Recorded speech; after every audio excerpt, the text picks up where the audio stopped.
Well, if you're joining us just a little bit late, we're just as glad that you've arrived now as in introducing this morning to everyone else earlier. We're excited about this morning because it builds on the work that Break the Cycle has been doing, hosted by Oasis, but open for everyone. It's a movement, not an organization. Our task is to break the cycle of racial injustice in our society, recognizing that education and educators and educational leaders have an incredibly important and significant role in all of that.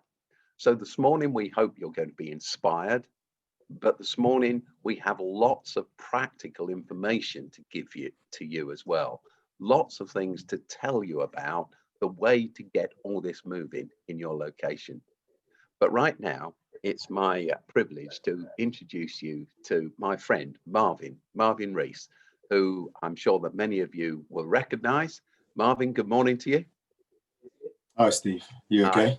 Marvin is the mayor of Bristol, and as you know, was thrown into the forefront of the news back in the first lockdown, soon after George Floyd's death, when the statue of the slave trader, Edward Colston, in the city of Bristol was torn from its plinth and then thrown into the harbour.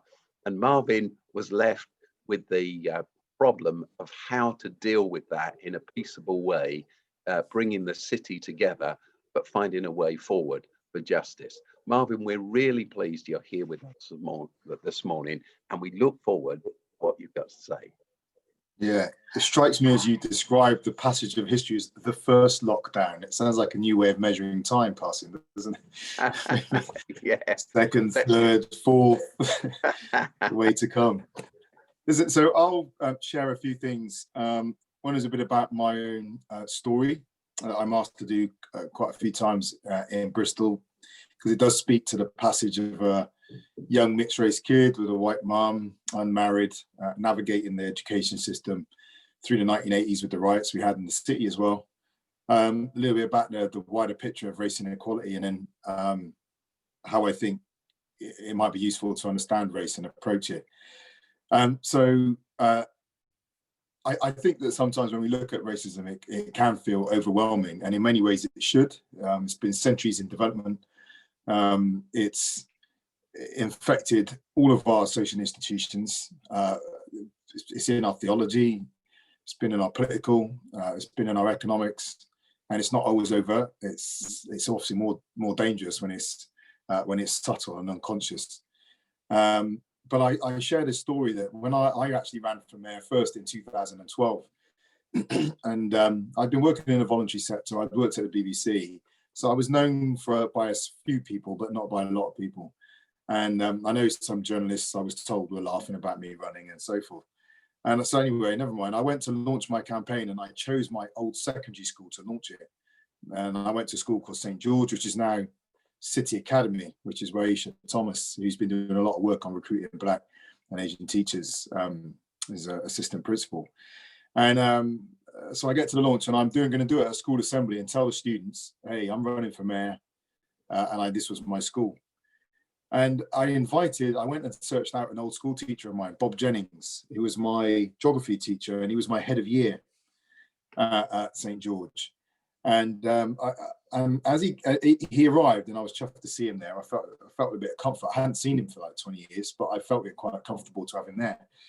And I said to Mr. Jennings, do you remember writing that school report for me when I was about 14?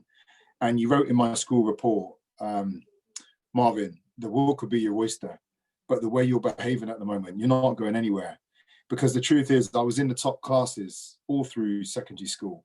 But about the age of 12, 13, I started to basically misbehave. I wasn't a bad kid, hence I stayed in the top classes and so forth, but I stopped working. I was paralyzed by fear, to be the truth. I was paralyzed by fear of failure, and I was struggling as a young mixed race kid in 1980s Bristol, in the middle of two riots, to work out what was going on around me with my identity. Those aren't making excuses. I'm just saying these are the things some of the things I was wrestling with. So I said to Mr. Jennings, do you remember writing that school report? Because the day I took that report home, sat on my bed and read those two sentences over and over and over again. And no one knows I did it. I just did it. And I just said, you know what? I've got the world in front of me, or I've got nothing in front of me. And I decided that moment not to allow my fear of failure to paralyze me.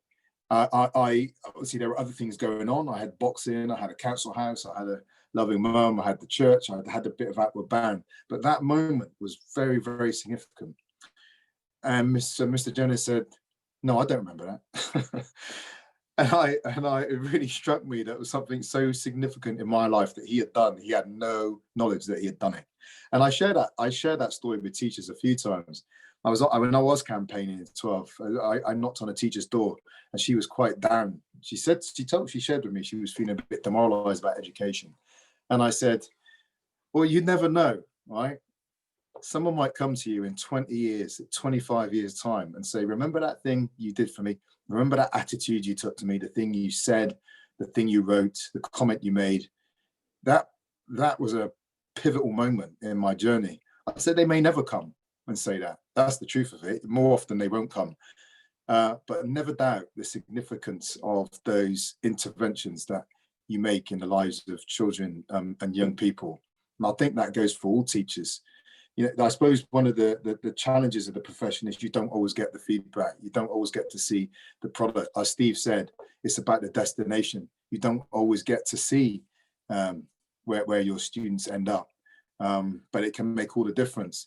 The flip side is that negative comments can make all the difference too. And it has been one of the experiences of Black students, and it was one of mine actually, that I had another teacher, I won't mention a name because that would be unfair perhaps, but she would say to me and my two Black friends, because we were in the top class and we were merging with another school, wait till those other kids get here. None of you are going to be in this top class. And the kids basically come from a predominantly white school.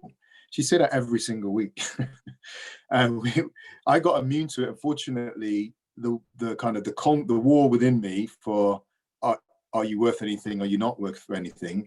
That you are worth something was the one that won out. But that certainly wasn't the case for all my friends. So it's just to speak to the power that there is in teachers and just those everyday interactions. The curriculum is important, absolutely, and all that. But what you do and the value you place on people's lives is critical. So that was what I took. And in the middle of that, the one of the things I did reflect on is that the affirmation of my ability, which I got a lot.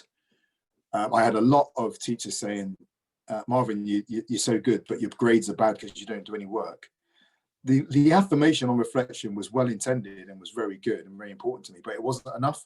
I needed some tools. I needed tools to know how to manage myself, my emotions, and I needed tools to think about how do I turn that ability into a life plan. Once I got a sense of destination, and for me it was I wanted to join the Marine. Once I got a sense of destination, everything else began to click into place. I knew what I needed to do to get to that destination. So I just encourage you in that area as well. In terms of racism itself, on the big picture, the numbers speak for themselves and the numbers are the same. A few years ago, I was at a lecture by, I think it was Dr. Richard Stone, who was involved with the McPherson report. And he came to Bristol and we were going through the numbers for Bristol on race inequality.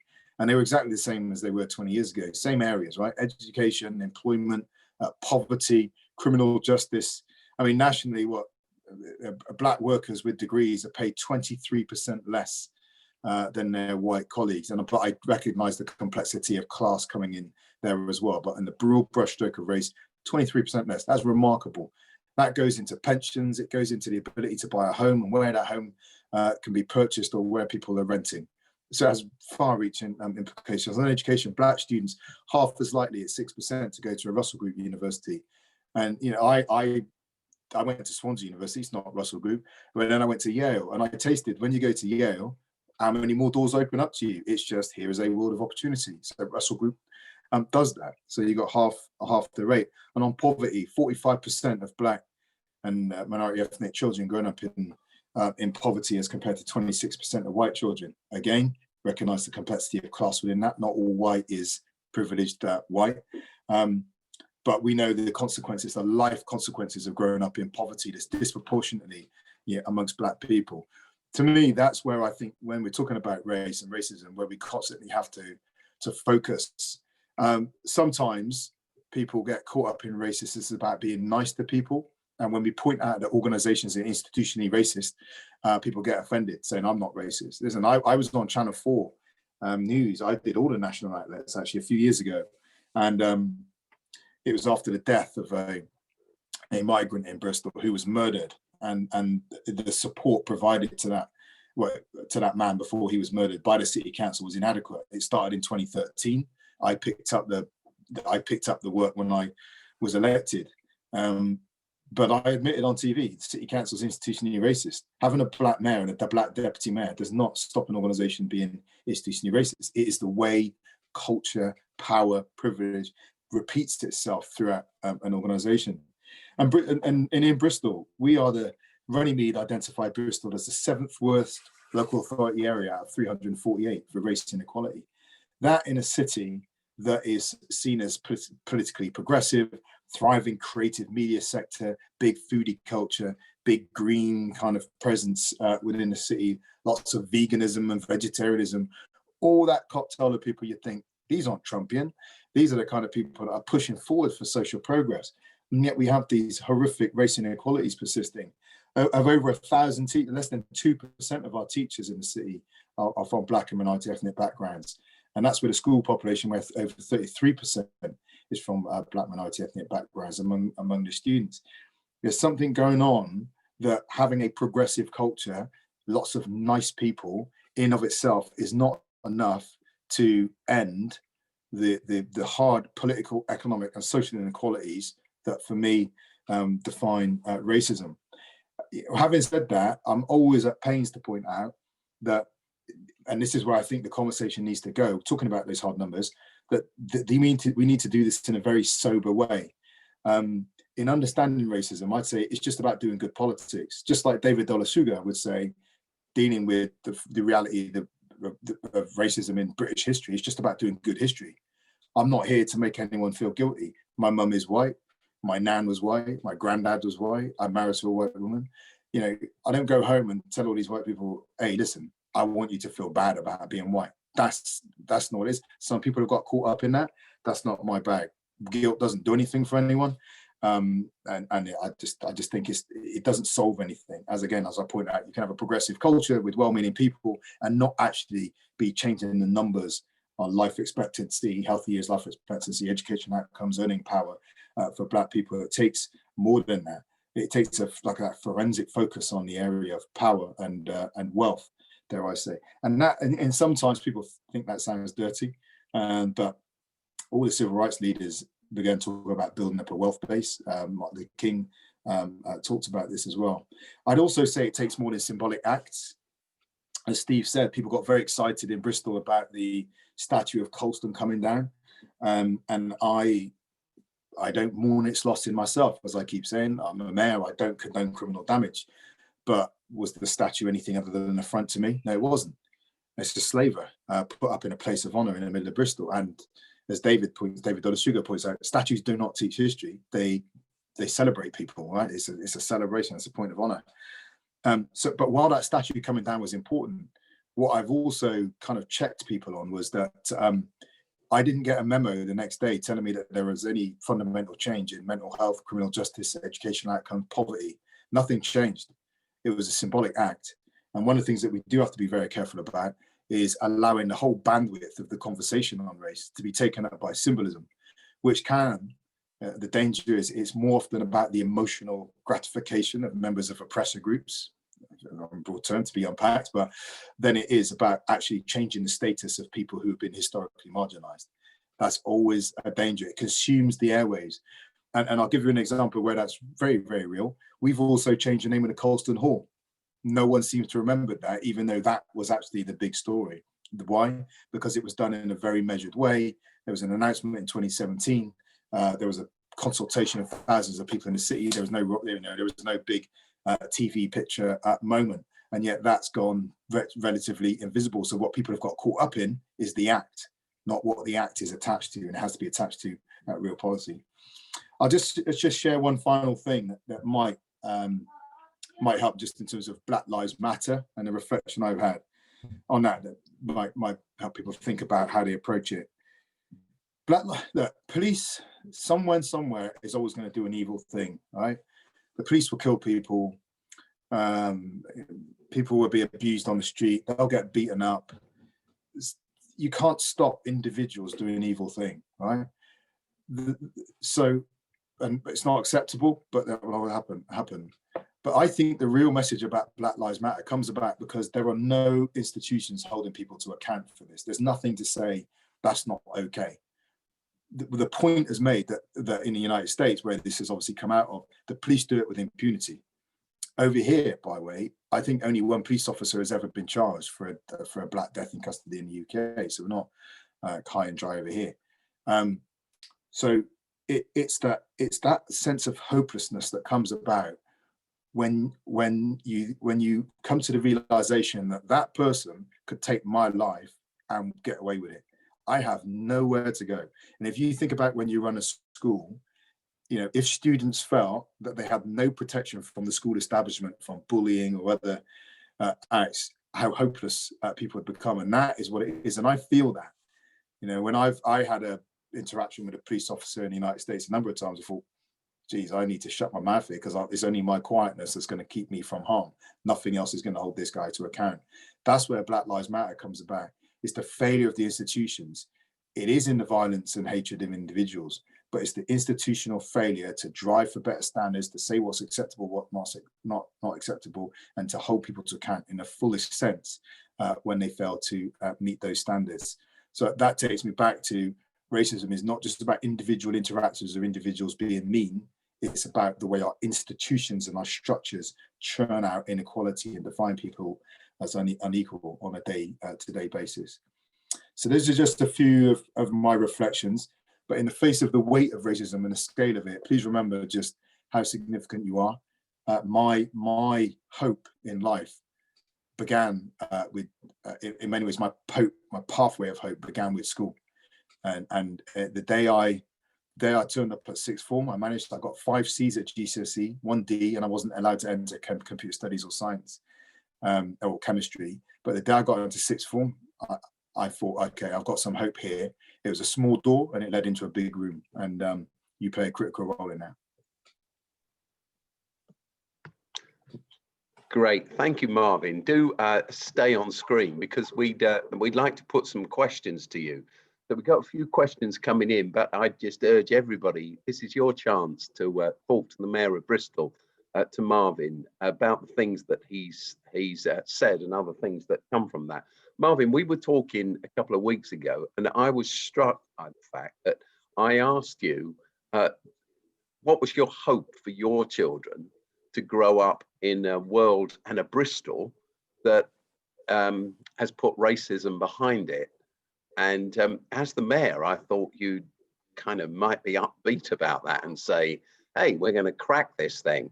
But you had a very different answer, and which seemed to say, well, there's no hope that will happen. Can you reflect on that and what you said? I'm trying to remember what I said, but I can guess what I would have said. Racism isn't going anywhere. And my hope is that my children will have a very good set of friends, and they will have enough resilience to be able to manage the world. But like I said, it is about individual attitude, and they may meet people and individual attitudes will change. It's easier to walk around Bristol today than it was when I was a kid. When I was a kid, you'd be physically chased. Right? People would drive past the school, shout out N-word, coon, whatever it is, go back home. That was normal. That's not so acceptable anymore. But the background earning prospects of my kids, the likelihood of them being poor, that's what they need to overcome, and that's what I hope they can overcome. Mm. There's a question here in from Brian Simpson, and Brian says, in relationship to the teacher numbers in Bristol, do you have enough black applicants coming through to change the ratio of black to white teachers, or is that the problem, that you just don't have the numbers of people applying? Yeah, it's going to be right across. So I don't think this is a 1-2 year recruitment issue. It's a pipeline issue as well, and it will be an issue resulting from educational inequalities that go back to the early life trajectory of kids, not just once they enter the education system, but the quality of food and what's going on in the home life from a child. All those dynamics that compound themselves through life to create life opportunity and life chance will be playing themselves out ultimately in our ability to recruit teachers. But there'll also be something about the attractiveness of teachers. If you've got people who've been felt alienated from the education system, will they then go into work in it? But I challenge the system, but I've challenged community groups on this. I was at a mosque not too long ago, and I said to the imams, we need a 5-year plan here, right? And I think you should be involved in it. I think you should be talking to 16-year-olds now, and then let's come up with some money to support students if they commit to teaching through through university and PGCE and so forth. So we got to do it on purpose. So we challenge the community as much as we look at the institutions as well. But there clearly is always something in every institution about recruitment, retention, and promotion, which will play itself out. I've got those issues in the council, so I'm not saying we were on top of it. I get stuff about racism in the council all the time. It'd be naive to think it's not going on in our schools. Mm. We've got some things to say about a teacher training a little bit later on in the second half of this conference. After we're going to take a little coffee break in the middle, and we got some announcements to make about some progress we've been making towards launching a scheme to begin to address that issue. But Marvin, there's a question in here from Graham Brownlee from Carmanor Community School in Leeds, and Graham says, how can we give tools to schools and others in our cities to move beyond symbolism? This symbolism you talk about. How do we get beyond the symbolism and take steps to systematic change and real hope? And he says, what top 3 practical steps are there that schools can take to make this happen now? Yeah, I know, Graham. How you doing? I'm going to say something which is a bit of a challenge. I always find it challenging when I'm asked for the solution because I don't have it. It's wickedly complex. It's a challenge. I just read a George Soros book, and he said sometimes complex issues have simple solutions, right? And so I think being good to individual students and being careful the way we work with them is important. At the same time, I don't want to oversimplify it. I don't know. I think a friend of mine said to me once, a problem well defined is a problem half solved. If we're really clear on what we mean by racism, I like the point you made, Steve, it's about destination, right? If we're really clear this is not just about being nice to people, but it's about those background numbers, then we'll measure ourselves up against a different understanding. So it has to be life chances, it has to, educational outcomes do matter, right? If we're thinking about the wider context within which students work, and I don't want to give schools even more work to do. I know it's something a thankless task, but speaking into the context in which students work as well, because their educational outcomes will not only be down to what goes on the school site, will it? It would be down to the parental poverty as well, and parental aspiration and supporting the whole family. So I don't have a back of the envelope kind of approach, Graham. All I can say is in Bristol, actually, and Steve has been a part of this, what we're trying to do is create an overarching city context within which schools can flourish. That's what we've done, and that school flourishing is in tackling inequality. So building affordable homes, making sure we're on top of child hunger, giving people viable alternatives to the criminal justice system. We've dropped the box from our application forms so people with criminal records don't have to declare appropriately, so they can restore themselves and break the cycle of criminal justice, mental health, and so forth within families. So we're doing a whole range of things here. Marvin, another question. In fact, there's a whole host of questions around this. So everyone, if I don't ask your question, please forgive me. I'm just trying to wrap them up into one. But I suppose that these questions boil down, Marvin, to this big question. What kind of leadership do we need to make this change? What's required? What are you looking for in Bristol? What should we be looking for nationally? What kind of leaders? You know what? I launched a program a few years ago called City Leadership Program, and we identify 12 to 15 high ability, high aspiration young people, homeless, refugees, young white working class, and we put them on an amazing 2-week development program. And anyways, we get great outcomes from. But the question we get our evening dinners to ask is, what kind of leaders does the world need? So it's a great question. I wouldn't say there's one kind, but some things that I've cottoned on, like is gracious. It's a word I use a lot within the city about people being gracious to each other. Humility. We need intellect. We need honesty.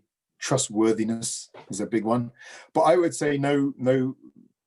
It's not single individual leader as well. I think in Bristol, what we've tried to do is create a space for lots of leaders to come through. So, I mean, I can trot out the qualities and we'd all buy into them, I'm sure, but not Trumpian, maybe that one. But I think it's about the thing I would say maybe it's a bit different than that is it's got to be a collective act. So what the outcomes we get from education and our children that get from education is not down to education leaders alone. It's down to everyone. So when we talked in the city about children not getting access to work experience, that's not just a school's problem or a local authority problem. That's a city embarrassment.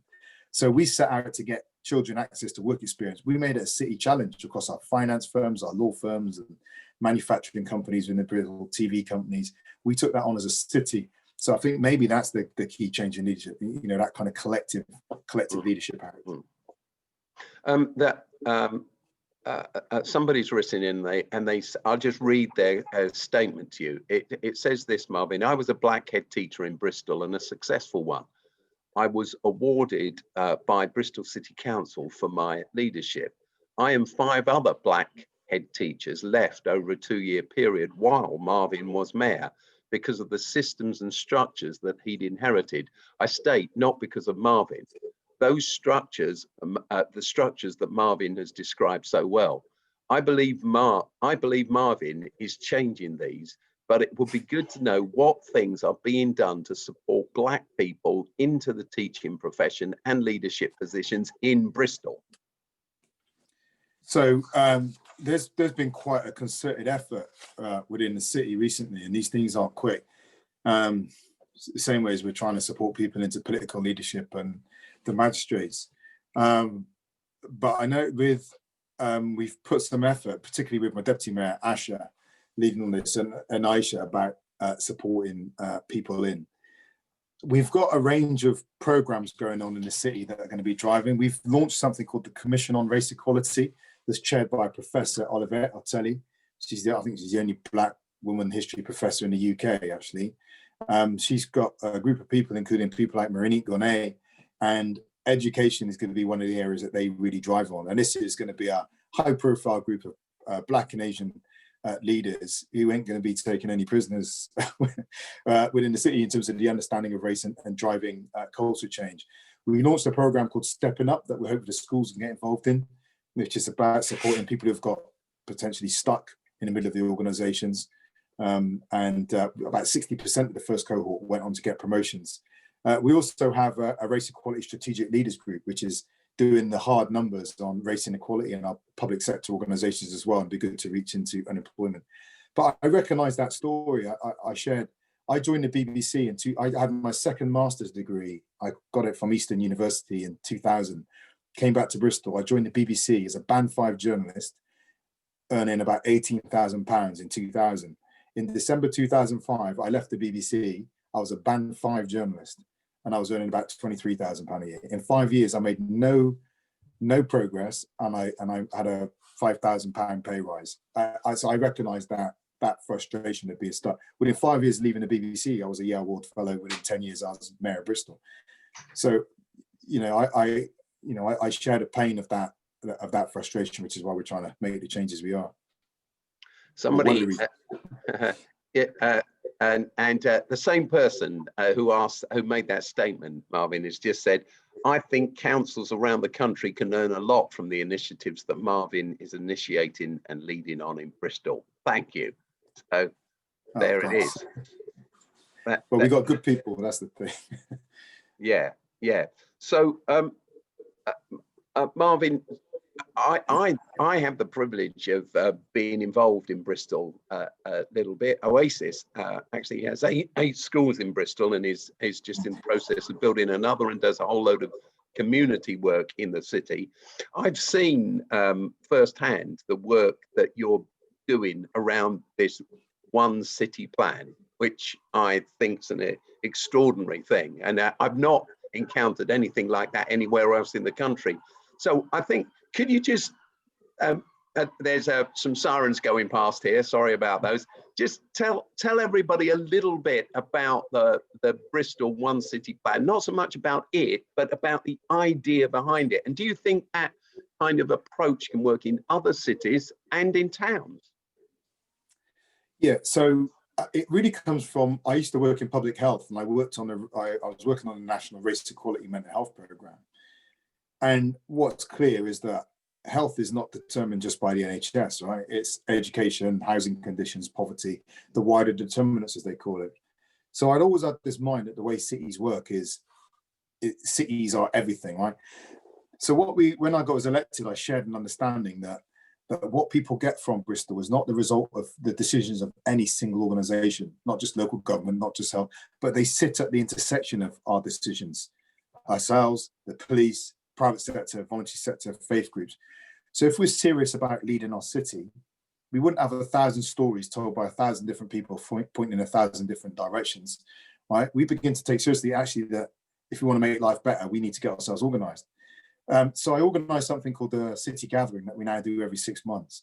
And the first one we had 70 or so, 75 city leaders. And by that, I mean the heads of their organisations, universities, aerospace, voluntary sector groups and so forth, unions.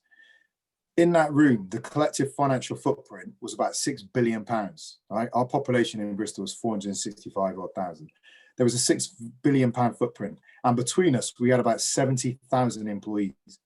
So I said on that morning, almost Tower of Babel kind of style, if we all decided to focus on 3 things, what could we not do, right? Look at the presence we have in the city, and we'd never faced up to that power that we just had at our fingertips. And that's what the One City approach has been, and the One City plan has been about. It's been about getting all those partners together to agree what do we want to do, and then basically allowing that identification, that common goal to influence what we all do. It's not, I don't tell them what to do, but if we all agree that we want foster families, then we all know we've got to go and do something to help identify and recruit foster families. There's just one other thing, and if you allow me to have not a swear word, but a kind of swear word. A friend said to me, he's from a church, he's in the army. He says, make a plan, any plan, just make a bloody plan, right? And the truth is the city had no plan. There was no clear statement about where we wanted to be in 2050. What we had was a bunch of disconnected strategies held by different organizations. So what we've done is we've said, where do we want to be in 2050? What do we want Bristol to be like? Now, it's not going to be perfect, but let's say something. If we don't say where we want to be, we'll get what we get. And that's what we've done. So we've talked about being a city of hope that's inclusive and sustainable.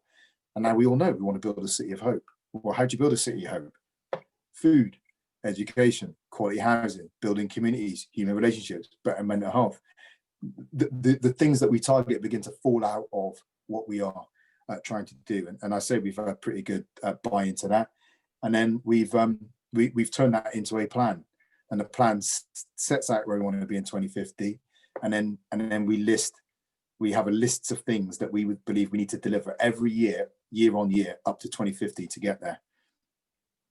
Which is fantastic, and I say again to everyone, I have a great opportunity of playing my small part in some of the thinking around this, and I do recommend this approach to anyone. I'm not saying that because I'm trying to be sycophantic at all. I'm not, Marvin. It's just I tell everyone I meet actually that Oasis works in cities across the UK, and it's fantastic to see this systematic approach that's going on in Bristol. I tell everybody in Oasis how good it is all the time. It's a wonderful thing, and I think this can work anywhere if people get together and forget the politics, if you like, and get on with working together across the divides.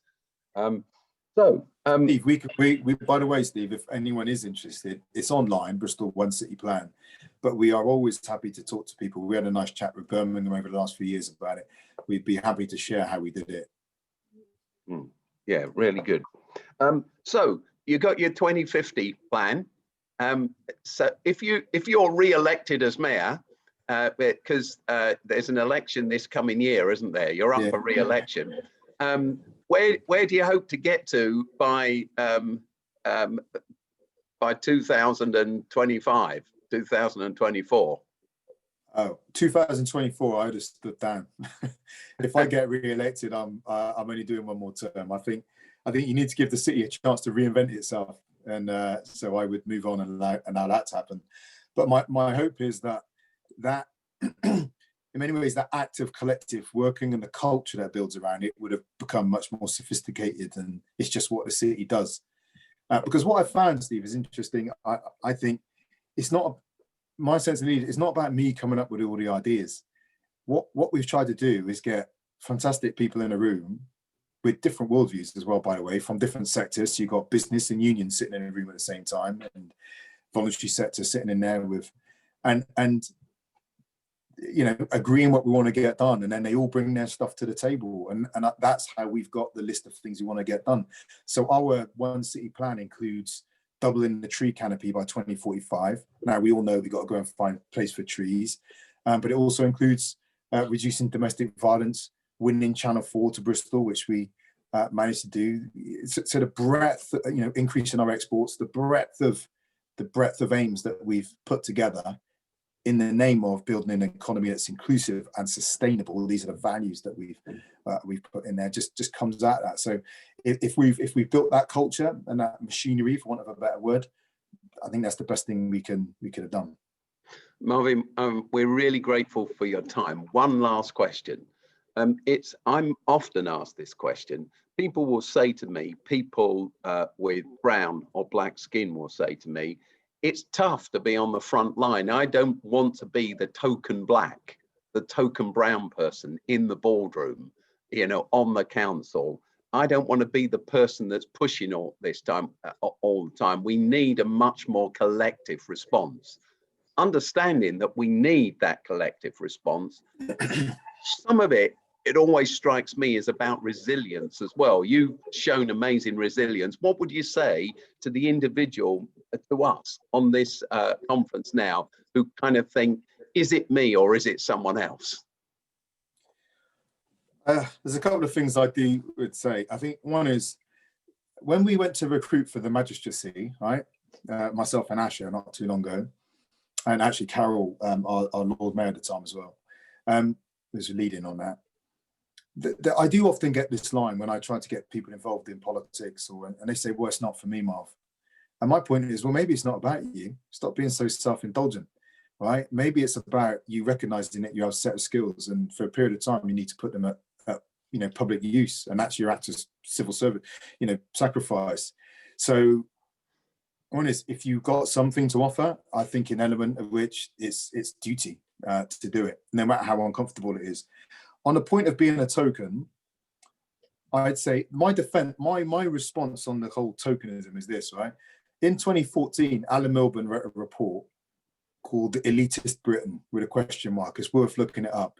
And it says that the British elite is so connected to people's socioeconomic background that it looks like social engineering.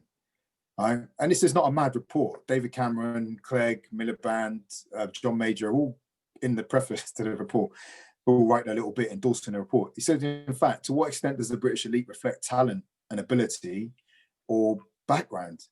Well, the truth of it is, I always come back, so what if I'm here because so what if you think I'm here because of my color? There are plenty of people here just because they were born into the right background. That's just what the data tells us. There is no meritocracy where I look around a board of all wealthy white men and think, hey, they're all here because they were the best in the country. That's just, that world doesn't exist. So the question is, do you do something or do nothing? In this city, in this country, there are organizations all over the place where people are only there because of the circumstances into which they were born and the right connections. So I don't take this kind of tokenism argument with any deal of respect, because we just don't live in a world where we don't need proactive action to redress an ongoing acts of nepotism and tokenism.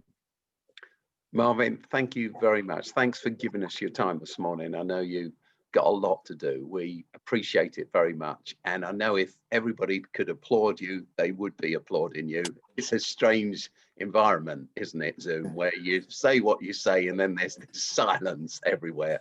But what you've said, I'm sure inspired many, many people. So my thanks to you on behalf of everybody on this call. Thank you very much, Marvin. Nice. Thank you. I'd also like to just say